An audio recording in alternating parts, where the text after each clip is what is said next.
বিসমিল্লাহির রহমানির রহিম।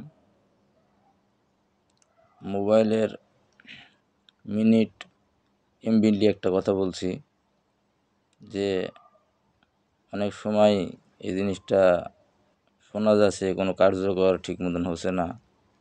এখন আমাদের দেশ স্বাধীন হয়েছে, এখন আমাদের অনেক সমস্যার মধ্যে দিন যাইতেছে, আর্থিক অবস্থা খুব খারাপ।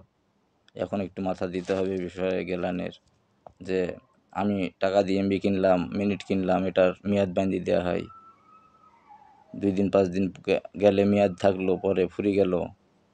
এটা না করি কোম্পানির সাথে বসে কথা বলে যে আমার মিনিট মেয়াদ থাকবে, টাইম থাকবে, কিন্তু পরে যদি আমি আবার টাকা লোড করি, এমবি পুরি বা মিনিট পুরি, তাহলে আমার আগের ব্যালেন্সের সাথে পরের ব্যালেন্স যোগ হবে।